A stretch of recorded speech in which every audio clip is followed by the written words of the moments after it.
Well, as you've already gathered, automated vehicle technology and the business models that come along with it are likely to transform everything. And especially when we look at the issues of land use in a place where cities and counties and regions truly have levers to think about that, but they first have to wake up to what the kinds of issues and implications are.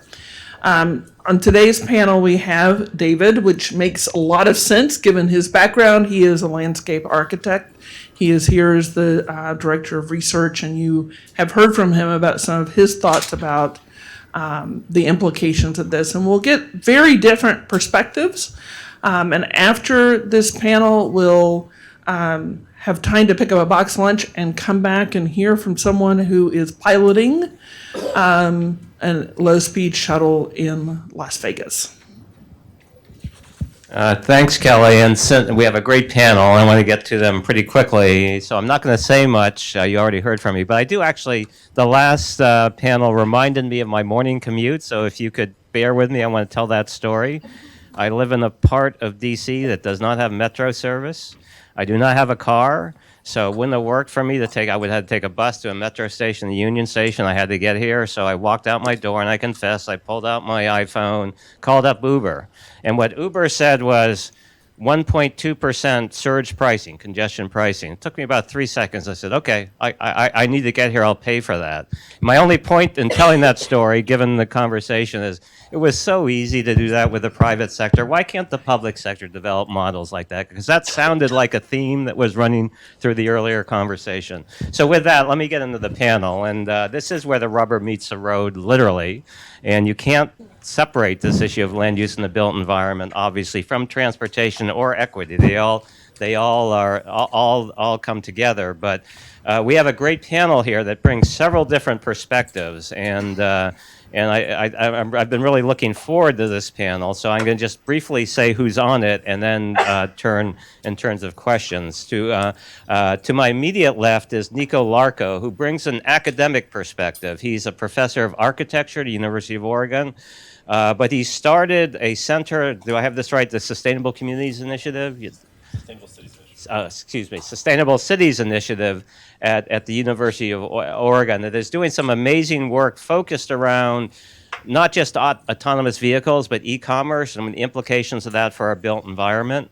So Nico will start. To his left is Lisa Nissensen, who has a background in technology, active in APA, the technology division, smart cities.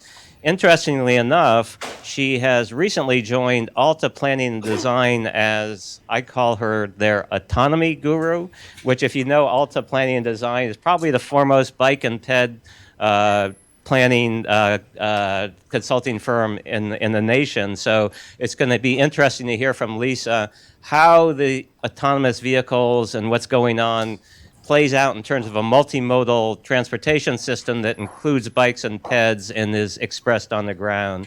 And then I'm really pleased as well to have at my far left David Dixon, who's with the Stantec group, he's at Stantec, and he is the head of their planning and urban design group, and I'm probably not getting this quite right, David, but I'm getting in their urban places group. But David has a long, distinguished career as a planner. I've admired his work for years when he was at Goody Clancy. So as an example, he led the comprehensive plan for the city of New Orleans post-Katrina that won an APA National Planning Award. But what's very interesting, and what you'll hear from David, is at Stantec, he's working with major developers who are looking at integrating AV technology into developments, actually, from what I understand, specifically to address that first mile, last mile issue that came up earlier, particularly with Jeff Tumlin. So he's going to get some interesting perspective of what's happening in terms of rolling out over the next several years, what cities need to be doing, and what the development community's perspective. So with that, I'm just going to turn it over to Nico to just talk about sort of your work and what you see as the big issues and how the AV, in terms of the impacts, again, on land use, built environment, cities. You might talk about the sprawl issue too, because there's issues for regions, and maybe pull some equity into this discussion because it needs to be part of everything that we're considering. So take it away, Nico. Okay, I will wrap all those things together. So I'm a professor at the University of Oregon, and I'm also we just started a consulting firm, Largo Knudsen, who works a lot with these issues. One of my main messages, and I hope a takeaway that people leave with, is that AVs are not a transportation issue, and e-commerce is not a retail issue. These are everything issues, and we have to deal with them as such. And there's two reasons, I think, to deal with them as such. And it kind of goes to the question that Howard asked before of how do we get everyone to care about this? How do we get people interested? And so one reason is simply because I think this is true. Like these things are going to affect all these different areas, and I'm going to talk a little bit more about that. But the second reason is it gets everyone to the table.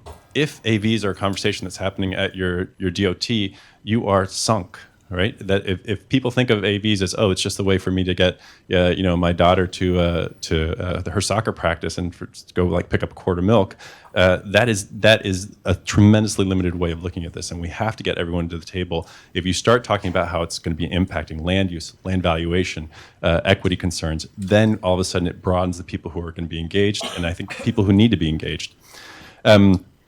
So let me give you some examples of these kind of what we call. We've got a sustainable cities initiative. We have an area called Urbanism Next, where we're doing a lot of this work, and we're really focused on the secondary impacts of these types of technologies. We're not as interested in, as David said, we're looking at autonomous vehicles, e-commerce, and the sharing economy, but we're not as interested in those technologies as we are on these secondary impacts.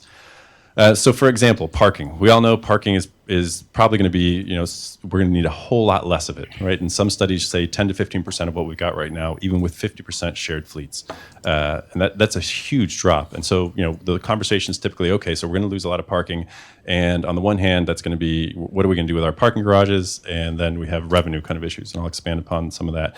But there's all these other pieces that happen as well. So according to Donald Shoup, the largest single land use in any city is parking, right? So all of a sudden, think about all the land that became available for development. What does that do for land valuation prices, right? Huge shift happening that's going on there. All of a sudden, project feasibility goes through the roof.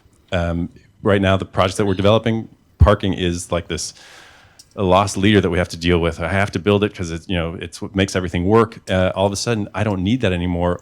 All kinds of projects become possible, and my limitation on how much development I'm putting on a parcel is not. It now really does become the height limitation or the FAR, not necessarily how much parking is required per unit, right? So there's a huge shift that happens. Think about what happens with land valuation based on things like that.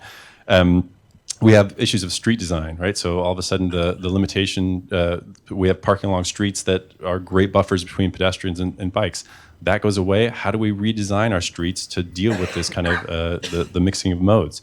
And then finally, affordable housing. All of a sudden, we don't need parking. The cost of development goes down. As I mentioned, the feasibility project. This might be a boon for affordable housing, right? So this one topic that we've all kicked around, parking, all of a sudden you start looking at the cascading effects, and it is powerful. One other example I'll quickly touch on, David mentioned, was sprawl. The example I always like to give is, I'm willing to do right now a 20, 25-minute commute into work, and that's just like the reality of my life, let's say. All of a sudden, in 20 to 25 minutes, I will go much further in an autonomous vehicle than I could go when I was driving, right? So already we're going to expand the metropolitan footprint. Oh, and by the way, as Jeff mentioned before, now I can do all these other things, right? I can be working, watching a movie, exercising, sleeping, a whole range of things. So maybe I'm willing to do a 35, 40-minute commute now. Think about what that does to your metropolitan footprints. And some of the comments before of some of these things are just smart kind of development practices and smart growth is definitely. Well, we all of a sudden need those measures tremendously, or else our metropolitan footprint will expand tremendously, right? Think about what happens. All of a sudden, the amount of land that's available, what does that do to land valuation? There's all these cascading effects that I think we really need to be considering. So maybe I'll stop there and can pick it up afterwards. Great, thanks, Nico.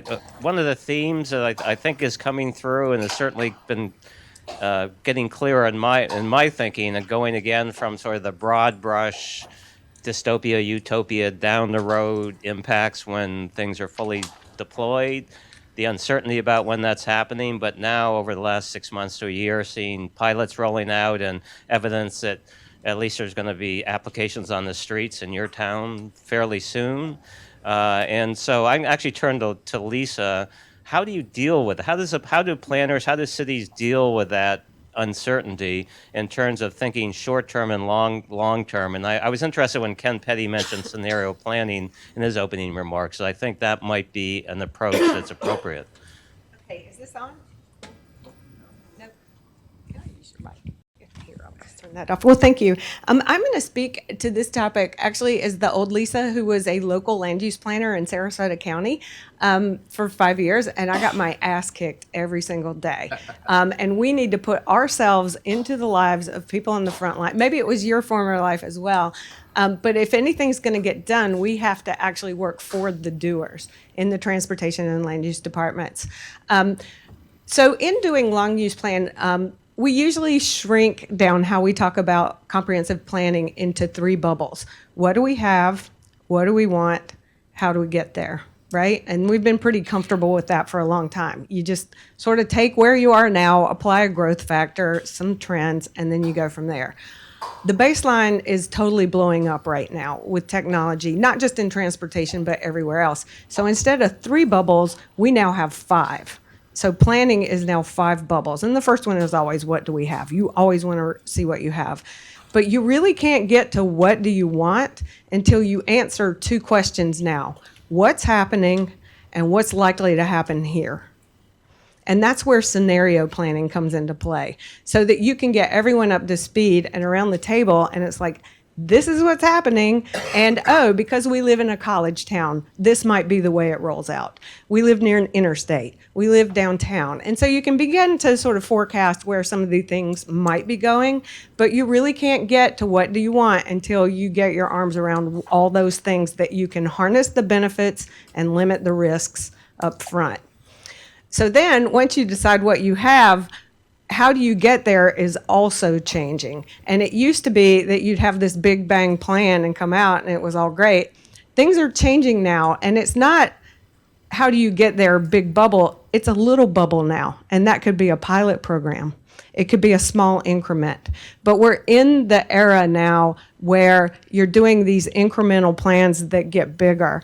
And I like that we're talking about pilots. The one thing, having been a planner, we used to do pilots all the time, and they ended up being one-offs, either because they weren't really taken seriously or because we didn't, at the very outset of the planning process, get determined about how it was going to scale. And that's where we are now. So if you're doing a driverless shuttle pilot, ultimately you want that to be integrated into your formal transportation system. You've got to, ahead of time, think about the next couple of steps. You don't have to predict it because you're going to goof up along the way. But that's really, I think, the way planning is changing. And as consultants, as professionals, as staff, that's our new normal for planning, so we better get used to it.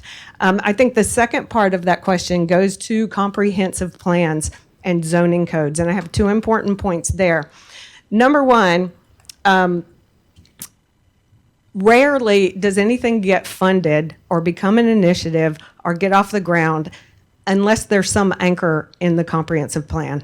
And when I was a planner, I faced that all the time trying to bring innovation to Sarasota County. There wasn't a sentence that was that enabler sentence.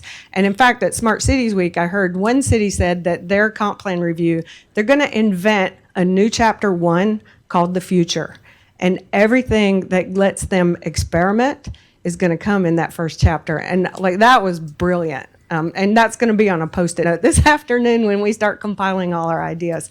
I think the second thing is the planning practice has to get past our current system of zoning, which locks in uses, a lot of them from the 80s.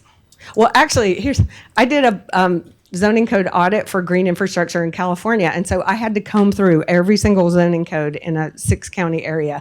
And there were things that were pages long, and you'd come into acceptable uses, and one, it would be like baths, comma, Turkish. And then you go on down, it'll be like Turkish baths. So it was in there twice. And it's like, there was no Turkish bath in Ventura County anymore. But that just gives you, if that's what's going on, imagine. But I think with all of this disruption going on from multiple angles, having these strict zoning codes, we are just coding ourselves into demise. And planners have to get used to flexible, adaptable, legal vehicles that let us move quickly, or we're going to just have a bunch of Turkish baths. So. Yeah, thanks, Lisa. Nico and I were on a panel at Smart Cities Week with Russ Brooks from Transportation America. I don't know if Russ is here, but he used a term. One of the key issues is we're working with 20th century regulation. It doesn't work anymore. And actually, that's a good segue to David, because David, you're right in the trenches now, planning major mixed-use developments in cities across the country, looking at these issues. So, could you just talk a little bit from your perspective in terms of what you're encountering in terms of how ready cities are, and to enable the potential that's there, while minimizing the adverse impacts? Well, I'm going to speak for less time than anybody today because the answer is they're not. But to take that a step further, one of my follow-up question, David, is why aren't they? Why aren't they? Because the fire isn't hot enough yet. I don't know how else to put it. There is. We all live in a world, as we know, where without the story, I love the focus on the story, which I think started the first speaker and just has continued. Without the story and the fire, and the political will, our system moves very slowly. But I want to talk for a little bit about the incentives to move, and because I think that has got to be an important part of the story. And I want to sort of recast the utopian dystopian perspective a little bit, because I think it's really important. I love, Lisa, your point about context. And we have a kind of a North America, actually we have a developed world context that we're also working in. If we were having this discussion in 1970, when almost 50% of all households in the U.S. included 2 adults and kids, and they dominated housing markets, and for lots of reasons that were fundamental to how their lives worked, they wanted to go to suburbs. Beyond white flight and all the, actually I was just in Toronto yesterday where they never, from their perspective, they never had white flight, but the same thing still happened. In other words, there were fundamentals around people's lives, and a very large part of our market that basically contributed in very profound ways, in addition to the fact that we had cars, to suburban sprawl. If you fast forward to 2025, roughly 10% of U.S. households will include 2 adults and kids. 25% of U.S. households will include kids, but only 10% will have 2 adults. Include 2 adults. 2 adults and kids are the natural market for suburban single-family houses. Now, obviously, more folks are going to go out there, but while we may be enabling sprawl, we don't have the market for sprawl that we once did. Conversely, we are literally unable to meet the demand for urban housing that we've got over the next 20 years. Something like 80% of all new households in this country for the next 20 years are going to be singles and couples. And you can do all the math or whatever you want, but basically they like living in a loft if they can, predominantly. But there's another factor that gets even more directly to public policy, and just to telegraph ahead, I'm going to get to equity in a minute also, like virtually all of us, which is that a number of folks like me have decided to get older, and at some point, everybody always asks when, we're going to leave the workforce. And there are fewer folks following us into the workforce. So workforce formation is basically about 50% of what it was even a few years ago, and it's going to stay that way for a while. So what that is already doing is creating a significant shortage of the skilled and educated workers that are, one of the first speakers in our first panel talked about the natural people to take all the new jobs we create. There aren't very many of them. What that means is because knowledge industries are how our economy grows, and every community that we are represent or involved in or work for knows this, communities are all competing very hard for this workforce. If you are 25 to 49 and you have 4 years or more of education, on net, you're moving into urban cores. If you have one weak, less than 4, if you have less than 4 years of college education, you're moving out, not necessarily because you chose to, but because urban prices for housing and for workspace are rising much faster than their suburban counterparts, and a lot of people are being forced out. We've talked about this. So we have demographics that are very pro-urban. We have an economic development imperative that is very pro-urban. So now let's jump to the topic at hand.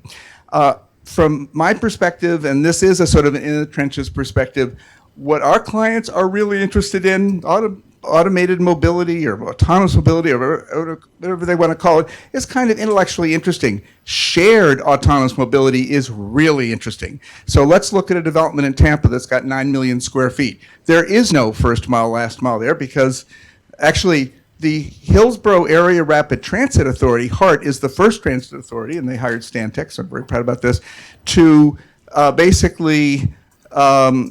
they basically hired us to develop an SAV approach to downtown transit, which we can talk more about later. But what this 9 million square foot development is very interesting. They don't want to have to build 15,000 parking spaces. They want to build 10,000 or 8,000. The more they can connect in 2019, not even 2020, every place, every job, every residence, and every parking space, the more bang they can get out of shared parking, and they're going to cut costs. Now let's fast forward to Jeff Tomlin's 80%. We'll eliminate 80% of parking. Nico got us up to 90%. Another way to think about that, parking makes really lousy office space or housing or virtually anything else except maybe for retail. It makes really good parking. So let's say we only need a quarter of it. That's an invitation for every community represented by everybody in this room to quadruple downtown densities or urban core densities. We have an opportunity that fits exactly with our demographics and exactly with our economic development sort of imperative to basically unleash or unlock a significant new round of urban densification. And I say urban because this is a function of shared mobility, shared automated mobility. Stantec has a very, this is not meant as a marketing moment, but we have a very significant autonomous mobility research and development group. And when I called them up to say, for a typical urban dweller, how much would you save by be able to use shared mobility exclusively as opposed to owning a car? And the answer came back, and obviously depends on your city, it's roughly like writing somebody, a household, a check for $5,000 a year for every car they didn't need to own. So there's an economic incentive. There's a huge convenience incentive because you don't have to go to where your car is parked, go someplace, park your car and go to where you're going. So even if the trip takes the same amount of time, it's a lot more convenient, et cetera. So for a whole bunch of reasons, shared autonomous mobility is going to be very competitive in urban areas. Okay, it will then, this very attractive alternative will then be coinciding with our demographics and our economy. And basically, if we can manage our future correctly, can unlock a significant new round, not only of urban development, but urban value creation. And where I want to finally finish is come back to is equity. Because I think actually, some ways, that is probably the toughest piece of this discussion. Everything our communities do today to attract skilled and educated workforce, to attract upper income, highly mobile millennials to live, et cetera, is basically accentuating the amenity crisis. The more amenitized our cities are, the more expensive they become. That's why urban housing values have risen so much faster, et cetera. All the net growth in inner core suburbs for the last decade has been below the poverty line. I mean, it really is happening. Okay. Fast forward, those communities like Cambridge or Arlington or that basically are willing to say, not only do we own our streets, we own the right to develop. So if we're going to come in and allow you to create another 50% or 100% or 200% density, we're going to charge you to pay for the public benefits that we as a community need back, which include affordable housing, job training, accessibility, and all things we talked about. This is something that we should be looking at tapping. Now, I probably tried to cover too much ground here, but there are real imperatives that should suggest the success of shared autonomous mobility B, there's a tremendous urban advantage here. C, it is going to accentuate equity because it is going to make urban, it's a huge amenity among everything else we've talked about. It will make urban environments more valuable. A, B, C, D. It should give us a source of revenue to tap that can be part of the solution to many of the problems we've talked about. And at this point, thank you. Wow, thanks, David. I'm going to turn to Nico, and I have a couple of thoughts that I'd like you to take one or both. One is on the issue of equity, sort of, and it came up earlier today, the idea of the urban versus rural divide. It's like the digital divide, right? And it was reflected in our last election, the thought that the rural areas can be left behind. And I know we're about land use and environment, land use and built environment, but I'm wondering if you have thoughts on that. And then I also like your reactions to some of the things that David was talking about in terms of your current research. So you could do either or both. If you're succinct, you can do both. Okay, so the rural so the geographic differentiation of how these things are going to hit. Yes, absolutely. And I talk about this stuff all over the country, and every time I go somewhere, people say, "Oh, what about that urban and rural piece?" And everyone nods their head and says, "Yeah, we need to think about that." And what we don't have yet is a really good kind of discussion of talking to some of these communities and figuring out what's happening and how they feel about it. I think with the rural piece, the very rural, it is going to be painful and differentiated, and very much like there's still people out in rural areas who get around in horses, and but cars kind of hit cities first, and that kind of will happen, right? Central cities will have the biggest impact. What we started to do is actually talk to smaller cities, because this is, I think, there's something between. So there's a central city, there's a suburban city, there's a small city, and then there's rural. And I think that we often talk about the central city and rural, but then there's all these pieces in between that are important to think about. I'll tell you, the suburban cities are absolutely feeling the impact of these things. Uber and Lyft exists in these areas. They're already seeing that. The impact on e-commerce is tremendous, and I hope people start thinking more about that and bring that into the conversation. This year, we're on target to have more store closures than we did in the peak of the recession because of largely because of e-commerce. These things are real. If you talk to small cities and suburban cities, places that are not boutique-y but are more kind of strip mallish, they're feeling pain. Their stores are closing. Properties are empty, which is huge kind of blight issues. Taxation is going down, right? Property taxes coming in, payroll taxes coming in are all going down because of this. These are huge issues.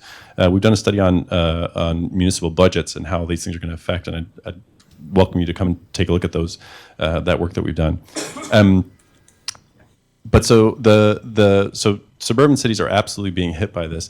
We've talked to a few small cities. We're just starting that work right now, and to our surprise, they are seeing the same kind of impacts, right? Definitely on the side of e-commerce, they are having a whole lot of trouble getting developers to put in the commercial development. So large master plan communities where they've said, it's great, you're going to do housing, we also want some commercial stuff. People are very reluctant because the ground is shifting so much. They're starting to see Ubers and Lyft showing up in these areas, and they're starting to test that, and they're already seeing reduction of parking utilization for some of these things. And they see actually a huge boon in transit, because transit is painful in a lot of these communities. They're not big enough, they don't have the mass, and tremendously inefficient, right? So they've got a shuttle that has 8, 9 seats that's going around the city and empty most of the time. And they see, this is a much better way of working. So I think there are different problems that are going to be happening in each of these geographies.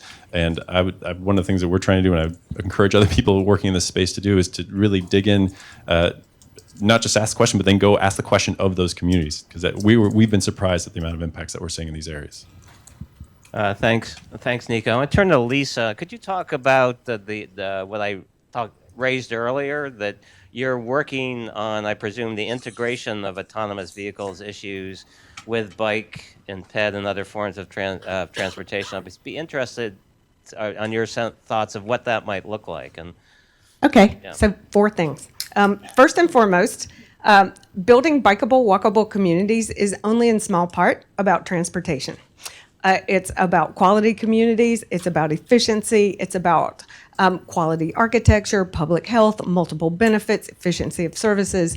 This is in large part why they're so popular, and that will remain. So I just want to hit that nail on the head. Second, if you look at innovation in transportation technology, right now it's not about cars, it's about bicycles. And anybody who's looked around the streets right now can see with the dockless bike share, with the electric bike share, all of these are feeding into even greater demand for bicycle infrastructure. So I think that as we talk about locking and loading in the communities we want in the near term, if we can pay attention to that technology and its advances in that infrastructure right now, that'll be awesome. My next door neighbor has one of those one wheels. They're called personal mobility devices or rideables. There's a huge explosion in that. In fact, scooter share is a thing. And so I think we're going to see those lower levels as our first in to get what we really, really want. And so I just want to make sure we all pay attention to that. I think that a third factor of why we need to incorporate bikes and pedestrian is what I would just call digital resiliency or mobility resiliency. Because what's going to start to happen is there will be cyber attacks. And if I'm on my bike, the Russians can't get to me. I can still get going. But and even Amazon is using cargo bikes along with ground drones and air drones as its package of getting things the first last 50 feet. Forget first last mile. Just another point about parking. You know what the biggest, fastest growing segment of commercial real estate is in Los Angeles right now? Urban warehouse. Because Amazon wants to get you something you want in an hour. So if it's some bizarre Norwegian marine varnish, you're going to get it. And that's going to call for distributed, talk about what that parking's going to convert to. I'm willing to bet it's going to be e-commerce redistribution. And bikes have a huge role to play in getting all of that stuff to and for. Final point, I want to talk about the bike and ped experience as we talk about all of this. Because right now it's like, oh, you won't get hit by a car. And Lisa, the pedestrian, goes, yay. But think about this. A lot of them are going to be outfitted with audible warnings. And don't even get me started on those delivery bots that are going to be on the sidewalks, also with audible warnings. So when there's 2, they're kind of cute. When there's 100, I mean, we do need to think about the bike and ped and urban experience with drones overhead. We are genetically programmed to swat at things hubbing in our ears. And so I just want us to make sure that we don't lose sight of that in our chase for tech and the number of technology companies just rushing in. So. Thanks, Lisa. I'm going to ask David one more question, then I think we'll open it up for audience questions. So, I think you established that cities are not ready for what's what the coming advent of this technology. So, my question is, what are 1 or 2 things that cities should start doing to get in place to start preparing? What would your recommendation be? Okay, well, first I'm going to tell my 3.5-year-old grandson that he has to start sharing his scooter. He doesn't know about scooter share. So I'm not going to speak from a transportation perspective. I'll leave that to my tremendously worthy and capable colleagues. I want to talk about it from a planning perspective. I think the most important thing that cities can start doing, communities can start doing, and actually suburbs with large gray fields that are going to redevelop and can redevelop in much more urban, walkable, mixed-use ways, is putting in place the regulatory zoning around development. First of all, to somebody, I forgot it was Jeff or somebody said, oh no, I think Nico, you said, that when FAR, instead of the cost of parking becomes the real limiter on development, that actually shifts a great deal of power to cities.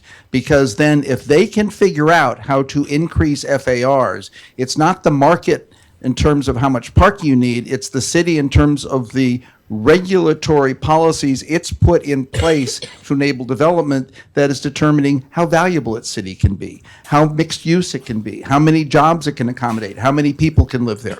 Now, as we all know, not so simple. You don't just say, let's bigger, well, few of our neighbors feel bigger is better, okay. But they feel better is better. And so if we can all go to work setting the stage to help people understand how we can manage the impacts and unlock a new generation, a new era of urban growth. There's tremendous promise, and I think probably part of that promise is the ability to help us address equity. I think the second thing they could do, and it's really related to the first, is just start launching the conversations. The private sector, frankly, doesn't have, I'm going to say, the right to launch the conversation. The legitimacy lies in the public sector in this realm, and the public sector, as far as I know, is just not out there anywhere, and really needs to be. And there are a lot of people of real influence in this room from lots of perspectives, and I think we all have very important roles to play. So thank you. Thanks, David. I think, Nico, you want to make a quick comment? Yes. Follow-up? So first, I'm going to make a slightly shameless plug. So we're running a conference in March 5th through 7th, Urbanism Next conference in Portland, which is a combination of APA, national and local, AIA, American Institute of Architects, national and local, American Society of Landscape Architects, national and local, and ULI, national and local. So we invite you all to come and talk about, it's focused on secondary effects. We're not going to talk about the technologies, we're going to talk about the secondary effects. But I say that because one of the issues that we're going to be dealing with is what should cities be doing on the regulatory side? And I think going off of your question, how are cities preparing for this change? On the one hand, there's this huge opportunity, right? All of a sudden, if we don't need parking, like there's much more development potential. We have much more power to say what kinds of things we would like to have happen. There's also on the side of how do we get to that? So, we're working on something right now with people in the law school on what we're calling responsive regulations. So one of the problems we have right now is that we've got parking ratios which are 1,000 square feet for parking spaces. As parking utilization goes down, all of a sudden that's going to be an albatross around people's necks of, oh my God, I'm building all this. It goes from you don't have enough parking to pencil to you have too much parking to pencil, right? It's not being used and this is a problem. And you can imagine the political battles that will happen from the last developer that just developed the thing with 4 units per parking, or 4 units per 1,000 square feet, doesn't want to change the regulation because they will be at a disadvantage. And cities are, I think we can all agree, notoriously slow on changing their regulations and being ahead of the curve. And so one of the things we're working on is, so for instance, could we set up some system? What is the regulatory structure to say, parking regulations right now, 1,000 square feet for parking spaces. When we'll decide right now, we're going to go through one big regulatory fight and decide we're going to do some benchmarking. Twice, 3 times a year, we're going to check parking utilization. When that hits 70%, automatically our rates will go down to 3 units per 1,000 square feet. When it hits 50%, it'll go down to 2 units per 1,000 square feet. And so the idea is we have the fight once. We all know what the future looks like, and developers can say, "Oh, we just had our last benchmark said 72% utilization. We're about to go down a little bit further. We should hold off. Like this is about to happen." And the beautiful thing is, it lets it happen at whatever speed it happens. ABs come out, and all this happens within 2-3 years. Great, the regulations change quickly. It happens over 20 years. Great, regulations change as they need to. But we have the fight once. So right now we're working on with the law school both on the planning side and then on the legal regulatory side, the structures that can do those things. And I will go to audience questions, but I want Lisa to have the last word. And in the interest of equal time, if there's anything you're doing at Alta you'd like to highlight, I know you did a really nice piece on mobility resolutions. We actually did a white paper, copy and paste, for communities of all sizes to, in a very dim sum-like way, pick what you want, have the conversation with the community, have the local council pass it so that when Uber, Lyft, Lime Bike, whoever shows up in town, you can point to something on paper and say, we've got our goals here, let's work with that. I think my last shameless plug is actually to ask everybody in this room to do a shameless plug. This has been the prelude to our event and our exercise this afternoon, where we are basically going to crowdsource the playbook. You need to put down every idea you have, all your work, what you just published. Do not be afraid to self-promote yourself, your clients, your work, as long as we are building something that fast-tracks this conversation. If you aren't coming away with this series of talks with the sense of urgency, we didn't do our job. But you're the star going forward on this. And I'm just so grateful and humble, humbling experience to be in this crowd of talent. So we appreciate it. Okay, thanks, Lisa. We'll open up for questions. I'll go right to Tom, since you're sitting right in front of me. That's Tom Fischer from the University of Minnesota. Thanks, David. Nico, I wonder how you're looking at the pairing of e-commerce and AVs. I mean, some of the big retailers envision a future where there will be vehicles with goods circulating through the city that can deliver as you order it online. And also Mercedes is envisioning vehicles that are the office. So how do AVs affect all of these other use categories?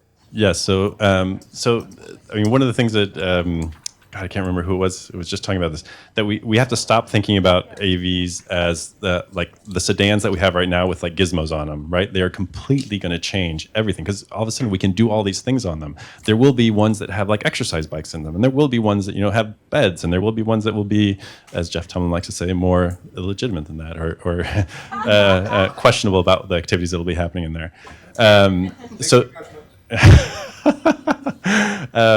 So these things will absolutely shift, and warehousing will be a huge one, right? So yeah, so I think David's point to I think as you were saying the largest Lisa's point about warehousing kind of totally shifting. Yes, there will be people who decide like, why do I ever need a brick and mortar store? Why do I never need a store? Why don't I just do it there? Why don't I just have everything right here and have those things moving around? So there's definitely that combination that's going to be happening. The two other places are going to be on the delivery side. So, the idea that Amazon's going to pull into your neighborhood, and then I think terrestrial drones are way ahead than air-based drones, even though those are a little bit sexier. I think terrestrial drones are here. There's one delivering Chipotle right now in DC. But it'll arrive, and all of a sudden all these things will come out and all over your neighborhood. And as Lisa was saying, what happens when there's tons of these things, and it starts to be how do we regulate what they're doing on the sidewalk? That'll be a big piece. So the whole delivery piece is going to be large. And then the other big place that we really need to think about is curbside space. Curbside space is going to be a huge fight, and also a huge opportunity for regulation, or I should say taxing and bringing revenue in. And so it's, everyone's going to be getting out of work at the same time and looking for their lift. How do you deal with that? How do you deal with that fighting with, Amazon coming in and with its 18th delivery from today? These are really like important issues for us to be plugging into. I think we have time for one more question. Need to make it quick. Jana? Sorry. So to make it quick, we heard from Kevin earlier that these AVs are safe for pedestrians and bicyclists. So I guess this is a question for Lisa. It's not necessarily what information is available to the public right now. If you dig, there's a number of Guardian articles out there that show that this technology in its current state is not all that good about picking up on the unpredictable bicyclist. And so I'm trying to get a sense of where is the state of technology, and should we be concerned about this? And if we need to be concerned, how does that roll into what is happening at the federal level on NHTSA policy that's being put out, and congressional, acts with the legislation introduced? Do we need to be putting some controls in place now to make sure that they have to accommodate? So, mobility level is going to answer your question. I've just finished a 5-part series on this topic for Mobility Lab. And the first thing to say is you're right. The LiDAR and radar are not very good at detecting and recognizing bikes. My colleagues at George Mason have indicated that almost 80% of the time they can get it right for a car and which way it's going. And for a bicycle, it drops below 50%. But that doesn't matter because that's going to get better. And we know what to do about bicycle safety now, right? We know the best way is to have physically separated lanes. We know that the next thing after that is advisory sort of pieces, and that 80% of accidents could be eliminated by making infrastructure changes, and we have a whole other list of things. So what I tell my colleagues, because I'm also consulting with Alta, is that do what you do now, and now to improve bike and ped safety. And then the last thing I want to say is that there's one thing we do know about the way that the AV sensing technology works, and I think this is what Matt's raising his hand furiously about over here, is that when something steps out in front of it, it stops. And that's actually a problem, right? And so it's an issue that has to be worked through. And I had the fun of riding in the back seat, being a backseat blogger, in an AV Cadillac that Carnegie Mellon had here at Fort Myer a few weeks ago. And what was interesting about it was that it's too sensitive to dealing with pedestrians. And it slowed at every crosswalk on the base, but it also detected the sign that said yield to the crosswalk as though it were a pedestrian. In terms of national policy, there's none of what is being discussed right now affects the bike and ped issue. It may be that it's an issue that needs to be developed further in the research context and the sort of ways that we look at that, but the federal policy doesn't do that. And then the last thing I want to say, and this kind of goes back to what Kevin was talking about in terms of the not impeding the technology now. We have technology that we can retrofit now with automated driving assistance systems, and those systems are very helpful in giving much greater visibility to bicyclists and pedestrians. Mobileye has been a leader in that, but there are others, and they help a lot with the interface of buses and pedestrians and bikers at busy multimodal things. Did I get your point? I don't know if this is on, but the only thing, I'm not going to get into the technology. The one variable I think we need to talk about, especially if we're thinking about cities, is speed. So Right. when you drop that speed down to 25 miles an hour or less, when you're talking about shared use automation, then you know the risk of death goes dramatically down, almost Right. So So the that's speed, what sensors and all right. technology also works more efficiently when you're talking about off-the-shelf technology versus billions of dollars that are going into Uber and everything Right. else. So and then close on a biker note. The little bit of work that's been done, it's mostly fairly qualitative, is that bikers actually prefer AVs because they're more predictable. You know what they're going to do, and you don't know what a car's going to do. David?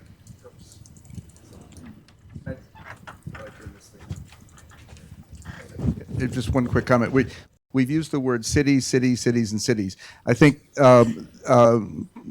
roughly half of us live in suburbs. The issue for suburbs, beyond the potential for sprawl, because you can get in the whatever Jeff thinks you can do in the car on the way home. Anyway, in theory, a more pleasurable ride is one thing. I think the bigger issue for suburbs is they have face the same demographics and the same economic development imperatives that cities do. Where our economy is around knowledge economy.